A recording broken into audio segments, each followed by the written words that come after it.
Бисера и прашува која храна е погодна за Хашимото.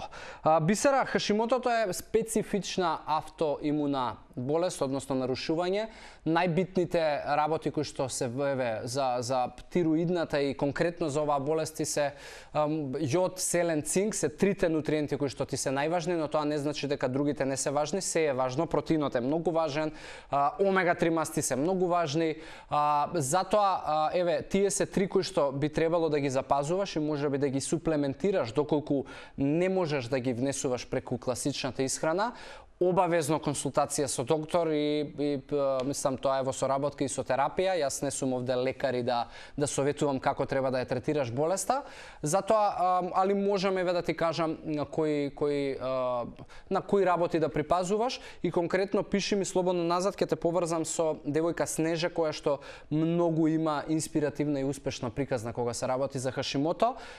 Е мајка на 2 деца, изгледа одлично, вежба, живее како што треба и мислам дека ќе ти даде супер мотивација и ќе ти пренесе искуство, така да само пиши ми назад и ќе ти пратам линк од нејзиниот профил.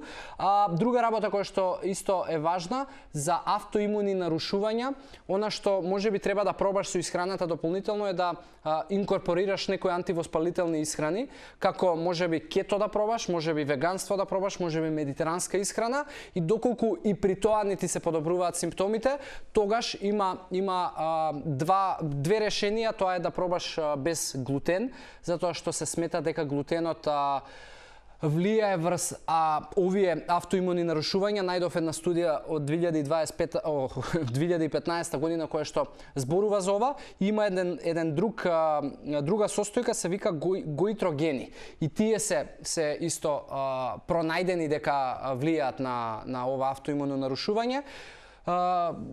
Мислам, храна која што ги содржи овие состојки гоитрогените ти се карфиол, брокула, зелка и слични, али прво ти викам, пробај со нормално доктор консултација, пробај ги овие три нутриенти, јод, селен и цинк, пробај некоја од антивоспалителните исхрани и ако тоа не функционира, пробај ги овие последните две решенија кои што ти ги кажав и нормално пиши ми за да те поврзам со Снеже.